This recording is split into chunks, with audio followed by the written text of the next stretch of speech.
रामलीला सुमन जी, पूर्व सांसद विजय सिंह जी, आदरणीय त्रिलोकी त्यागी जी,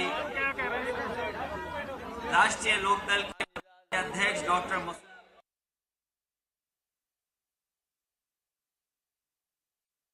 समाजवादी पार्टी के एमएलसी और संचालन कर रहे यहाँ के इस कार्यक्रम के संजय लाठर जी, आदरणीय सरदार सिंह जी, आदरणीय डॉक्टर तेजपाल जी और मंच पर उपस्थित दोनों दलों के सभी महत्वपूर्ण नेता पदाधिकारी और इस किसान पंचायत में बड़ी संख्या में उपस्थित हमारे सभी आदरणीय बुजुर्ग किसान भाई, बड़ी संख्या में हमारे नौजवान साथी, हमारे तमाम फौज के रिटायर्ड सभी सैनिक भाइयों और पत्रकार साथियों और उस मंच पर बैठे हुए हमारे सभी सांस्कृतिक प्रकोष्ठ के भी और तमाम हमारे और दोनों दलों के नेता, मैं सबसे पहले आरएलडी और समाजवादी पार्टी के सभी कार्यकर्ताओं को बहुत बहुत बधाई देना चाहता हूं इस किसान पंचायत के लिए। और ये जो हमारे किसान भाई बैठे हैं, मैं आपका धन्यवाद देता हूं कि जिस तरीके से आप लड़ाई लड़ रहे हैं और जिस तरीके से आप एकजुट दिखाई दे रहे हैं, कोई घबराया हो न हो, लेकिन भारतीय जनता पार्टी के लोगों को पता लग गया है कि अब किसान रुकने वाला नहीं है और किसान तभी रुकेगा जब तीनों कानून इस देश से बाहर चले जाएंगे, तीनों कानून का सफाया हो जाएगा। मैं संजय लाठर जी को बधाई देता हूं और मैं सोच भी रहा था कि आखिरकार इतनी बड़ी किसान पंचायत में उन्होंने हमें लाठी क्यों दी।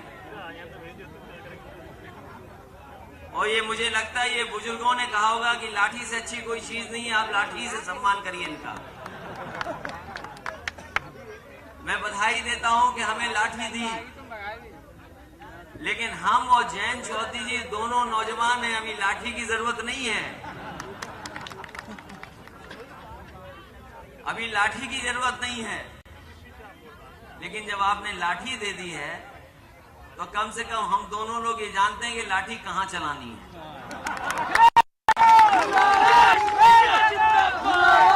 और कृष्ण की धरती का हम धन्यवाद देते हैं, ये कृष्ण की धरती का हम धन्यवाद देते हैं, ये पुण्य की धरती है। और जैसा कि हमारे आदरणीय रामलीला सुमन जी ने कहा कि हमारे आपके सबसे बड़े किसान नेता अगर देश में कोई हुआ है तो वो चौधरी चरण सिंह हुए हैं। बताओ, आप पूरा इतिहास उठा लीजिए भारत का, आप सब बुजुर्ग हैं, बहुत सारे लोगों ने उनके साथ काम किया होगा, बहुत से ऐसे हमारे बुजुर्ग बैठे हैं जिन्होंने न जाने कितनी जनसभाओं में उन्हें सुना होगा। मंच पे बैठे लोग हैं, वो जानते होंगे। आप पूरा देश का इतिहास उठा लो, अगर कोई किसान नेता उनसे बड़ा हुआ हो तो हमें बता दो आप। हम इस बात से सहमत हूं क्योंकि देश के किसानों ने उन्हें अपना नेता माना था, इसलिए चौधरी चरण सिंह जी सबसे बड़े देश के नेता बनकर के आए थे। और आज सबसे ज्यादा जरूरत भी इस बात की है, ये जरूरत सबसे ज्यादा इस बात की है कि हमारा किसान खुशहाल हो, और किसान तब तक खुशहाल नहीं होगा जब तक किसान की बात करने वाले दल सत्ता में नहीं होंगे। ये जो भारतीय जनता पार्टी के लोग हैं वो हमारे आपके जनप्रतिनिधि नहीं हैं। इनका एक एक फैसला उठा करके देखो, हम यहाँ बुजुर्ग जितने बैठे, जितने सभा में लोग हैं, याद कीजिए जब नोटबंदी की थी, हमने आपने सबने भरोसा कर लिया कि ये फैसला है जिससे भ्रष्टाचार और काला धन वापस आ जाएगा, खत्म हो जाएगा, काला धन वापस आ जाएगा, सबने भरोसा कर लिया। बताओ आज कितने साल गुजर गए हैं, कौन सा काला धन वापस आ गया बताइए आप। गौरव और जीएसटी जो लागू की गई, जीएसटी कानून, जो जीएसटी कानून लागू हुआ था, आधी रात में जिस तरीके से देश की आजादी का जश्न मनाया गया था, उसी तरीके से जीएसटी लागू हुई। जीएसटी लागू हो जाने के बाद बताओ कौन सा कारोबार हमारा बढ़ गया। अभी वैश्विक महामारी आई, दुनिया में किसी ने ऐसा लॉकडाउन नहीं किया होगा, दुनिया में किसी ने ऐसी पाबंदियां नहीं लगाई होंगी, लेकिन भारतीय जनता पार्टी के लोगों ने कैसी पाबंदियां लगा दी। ये सच है कि वो वैश्विक महामारी से बचने के लिए हमें और आपको सबको अपनी नाक और मुंह बंद करना पड़ गया। हमने भरोसा किया उनका, भारतीय जनता पार्टी के लोगों का।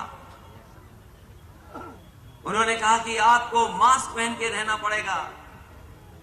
हमने आपने सबने नाक और मुंह बंद कर लिया।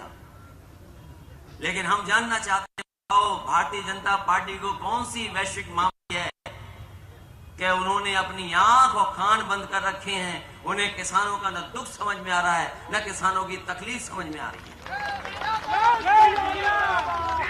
याद कीजिए वो समय जब कहा कि आय दोगुनी कर देंगे। ये सब खेती करने वाले बैठे हैं, ये दिन रात खेत में काम करते हैं। बताओ कौन सी पैदावार की आय दोगुनी हो गई। धान आया, बिक गया, किसी ने पूछा नहीं। कौन सी फसल की पैदावार बढ़ गई। और यही नहीं, बताओ इस वैश्विक महामारी में डीजल और पेट्रोल की कीमत कितनी बढ़ा दी। डीजल पेट्रोल जो लोग ट्रैक्टर से चल करके आए होंगे, जो खेती करते होंगे, वो पूछिए डीजल पेट्रोल कितनी बढ़ गई।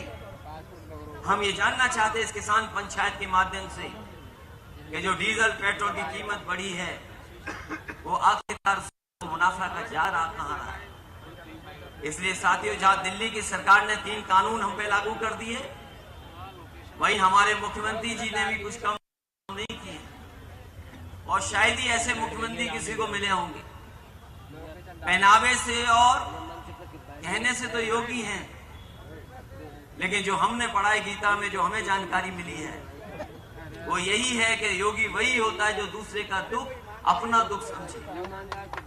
बताओ ये योगी है क्या हमारे किसानों का दुख दर्द समझ पा रहे हैं? कोई दुख वगैरह समझ पा रहा है, नहीं समझ पा रहा।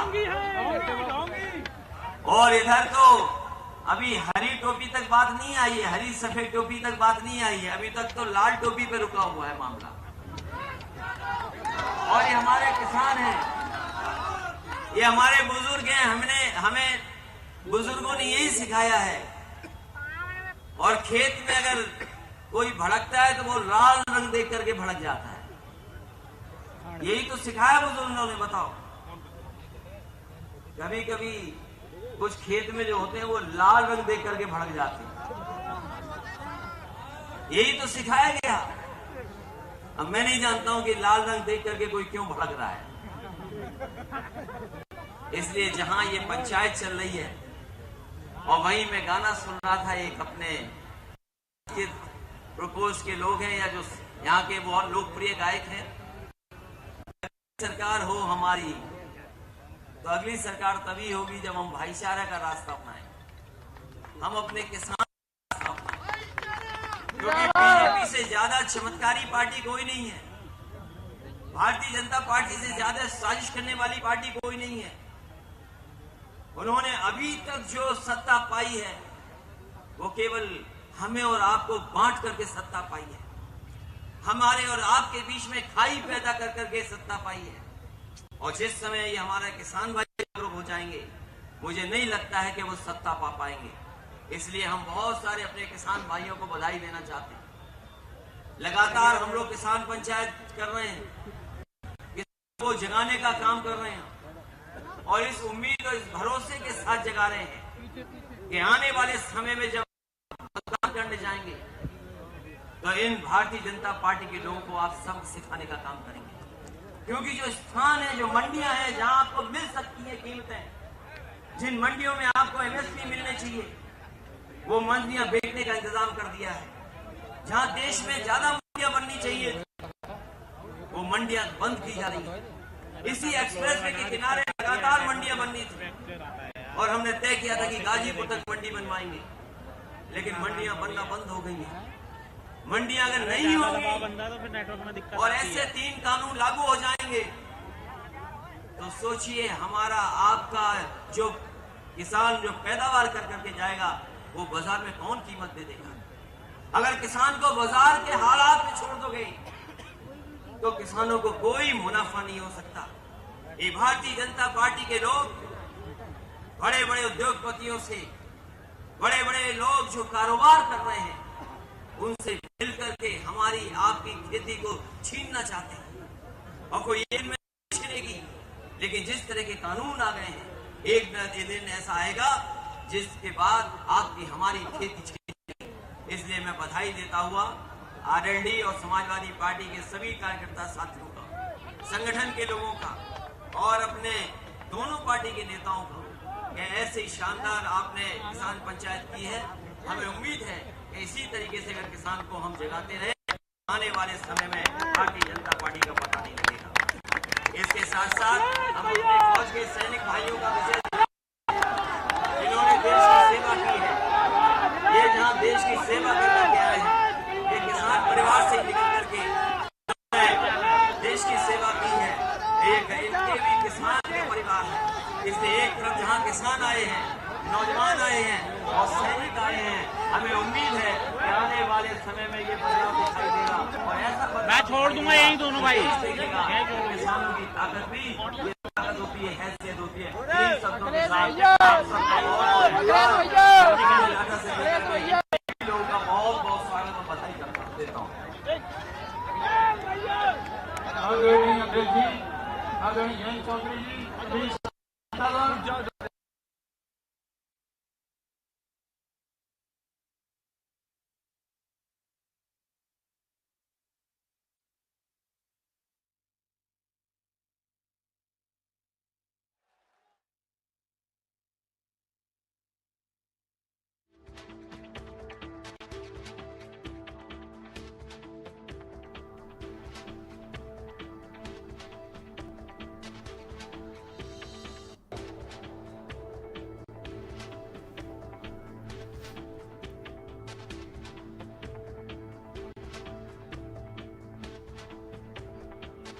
और अब बढ़ेंगे